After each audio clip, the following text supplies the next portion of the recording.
Salam sejahtera bagi kita semua. Anak-anak apa kabar? Semoga semuanya dalam keadaan baik dan selalu sehat. Berjumpa lagi bersama dengan Pak Hans. Senang Pak Guru bisa menyapa dengan anak-anak walaupun hanya melalui media. Pada kesempatan pagi ini kita akan melanjutkan pembelajaran kita, yaitu bahasa Indonesia. Nah, dalam pembahasan kita kali ini kita akan membahas tentang iklan, tetapi lebih spesifiknya atau lebih khususnya tema yang akan kita bahas pada kesempatan ini adalah pengelompokan iklan berdasarkan isinya. Nah, beberapa hari yang lalu dalam pertemuan pembelajaran tematik kita sudah bahas juga mengenai iklan berdasarkan ciri-cirinya, kemudian ada bahasa iklan yang harus dikenakan dengan menarik untuk memancing atau untuk menarik perhatian orang lain. Nah, saat ini kita akan belajar bagaimana iklan atau isi daripada iklan tersebut dibedakan menjadi 3. Yang pertama, iklan pemberitahuan atau iklan pengumuman. Yang kedua adalah iklan layanan masyarakat. Dan yang ketiga adalah iklan penawaran. Nah, kembali lagi, iklan pemberitahuan atau iklan pengumuman adalah iklan pemberitahuan atau pengumuman, yaitu iklan yang bertujuan untuk memberitahukan sesuatu kepada khalayak. Ya, salah satu contoh iklan pemberitahuan adalah iklan kelahiran, iklan ulang tahun, kemudian perkawinan, kematian, dan atau reuni. Kemudian yang kedua, yaitu iklan layanan masyarakat. Iklan layanan masyarakat ini iklan yang bertujuan untuk menerangkan atau menjelaskan kepada masyarakat.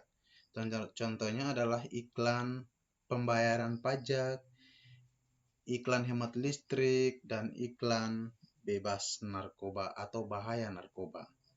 Kemudian yang ketiga adalah iklan penawaran. Nah, iklan penawaran ini iklan yang bertujuan untuk menawarkan suatu produk. Iklan ini dipublikasikan oleh perusahaan-perusahaan. Contohnya iklan makanan, minuman, dan pakaian.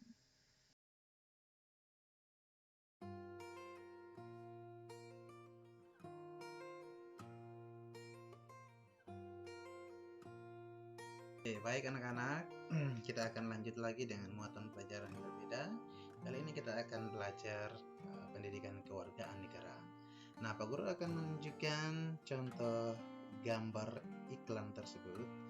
Nanti Pak Guru akan bertanya. Ya, silakan anak-anak simak dan lihat iklan tersebut termasuk iklan apa. Ya, kemudian informasi apa yang anak-anak dapat di dalam iklan tadi. Nah, ternyata iklan tersebut menekankan persatuan dan kesatuan kehidupan berbangsa dan bernegara. Wow, luar biasa ya. Nah, kita perlu dan penting menerapkan persatuan dan kesatuan dalam kehidupan bermasyarakat.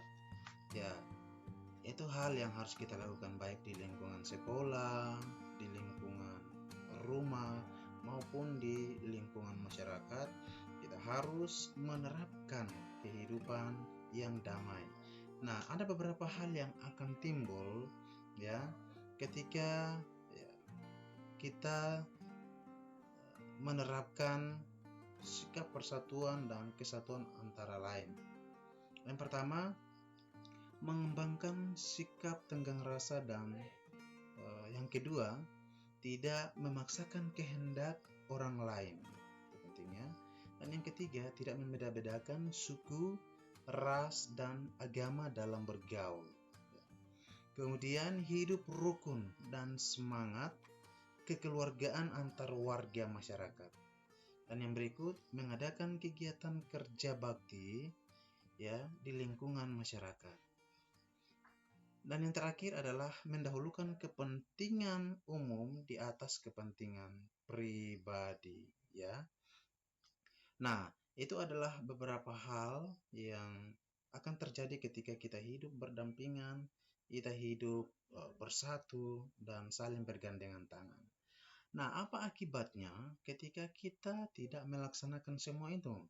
Ketika kita tidak berdamai, ketika kita tidak ada persatuan, kesatuan antara satu warga dengan warga yang lain. Nah, ini adalah beberapa hal yang akan timbul ketika tidak adanya persatuan dan kesatuan antara masyarakat yang satu dengan yang lain. Yang pertama, khususnya di lingkungan keluarga ya, terjadi pertengkaran di dalam keluarga. Itu sudah jelas ya. Yang kedua, kurangnya kerukunan di dalam keluarga. Nah, tuh anak-anak juga harus perhatikan dengan baik ya dan aplikasikan itu di dalam kehidupan khususnya di keluarga anak-anak masing-masing. Dan yang berikut ya, kurangnya keakraban ya, kurangnya keakraban di dalam keluarga. Ini bisa menimbulkan pertengkaran, perselisihan, kecemburuan dan masih banyak contoh yang lain. Nah, itu tadi di lingkungan keluarga ya. Sekarang kita lanjut ke lingkungan sekolah. Nah, ini perlu anak-anak pelajari, simak dengan baik dan harus dilakukan. Nah, di lingkungan sekolah ya, ketika kita tidak ada persatuan dan kesatuan, akan timbul tidak saling menghormati dan kerjasama. Ya, kita tidak ada kerjasama yang baik ketika tidak ada persatuan, tidak ada keakraban. Ya. Kemudian yang kedua, terjadi perselisihan dan permusuhan sesama teman. Nah, ini yang bahaya ini, jangan dicontoh ya. Oke. Kemudian yang berikut, terjadi tawuran antar pelajar. No. Ya, Pak Guru katakan itu tidak boleh. Antara satu sekolah dengan sekolah yang lain. Ini ya, tidak dikehendaki oleh Bapak Ibu guru, oleh orang tua, bahkan oleh Tuhan kita Yesus Kristus, tidak menginginkan pertengkaran perkelahian. Ya, karena akan menimbulkan dampak yang buruk bagi anak-anak khususnya. Ya, ini bisa merusak masa depan kita kalau kita tidak bisa uh, tidak ada persatuan di antara kita. Ya, begitu senggol, ya pasti langsung maunya emosional, main fisik dan lain-lain. Tetapi kalau ada keakraban, ada persatuan, tentu bagaimanapun kesalahan yang terjadi, tentu kita saling mengasihi, kita saling memaafkan, ya luar biasa. Oke, nah berikut kita pindah ke lingkungan masyarakat. Nah, di lingkungan masyarakat tidak adanya kerjasama antara sesama warga masyarakat. Nah, ini ketika kita hidup di lingkungan masyarakat harus ada persatuan dan kesatuan. Jika tidak, maka tidak ada kerjasama. Yang kedua, permusuhan antara satu warga dengan warga yang lain. Ini sangat bahaya ya. Nah, yang ketiga, masyarakat lebih mementingkan kepentingan suku atau golongan. Ini sangat berbahaya. Kepentingan suku dan golongan itu sangat-sangat sensitif dan bisa memecahkan kehidupan masyarakat, khususnya anak-anak pada umumnya. Jadi anak-anak ketika hadir di tengah-tengah keadaan seperti ini, anak-anak harus menjadi contoh teladan ya. Ketika ada perselisihan atau kesalahpahaman antara satu teman dengan teman yang lain, anak-anak hadir di sana untuk memberikan contoh sebagai penengah, memperdamaikan ya. Bagaimana ketika kita hidup berdampingan, kita hidup penuh dengan keakraban, saling mengasihi, tentu itu sangat luar biasa. Nah, yang berikut adalah di lingkup negara ya. Ini sudah sangat penting ya. Yang pertama akan timbul hilangnya tenggang rasa dan toleransi dalam bermasyarakat. Nah, ini yang harus diwaspadai. Kemudian mementingkan kepentingan diri sendiri dibanding kepentingan orang lain atau kepentingan umum. Dan yang berikut, melemahkan pertahanan dan keamanan bangsa dan negara. Nah, itu tadi ya beberapa hal yang berkaitan dengan persatuan dan kesatuan bangsa dan negara. Nah, anak-anak sudah mendengar dan menyimak dengan baik. Tentu anak-anak juga harus mulai belajar dari sekarang bagaimana menjaga persatuan dan kesatuan baik di lingkungan masyarakat, lingkungan sekolah, ataupun di lingkungan rumah dalam keluarga ya. Oke, sekian dari Pak Guru. Terima kasih sudah setia mendengar dan anak-anak terus bersemangat ya untuk terus belajar. Ya, kiranya Tuhan Yesus selalu memberkati anak-anak. Tous ceux de la Polynésie entière, des Tuamotu, des Marquises, et des Australes et de l'archipel de la société. Venez, venez les bros, venez prendre l'habitude à danser.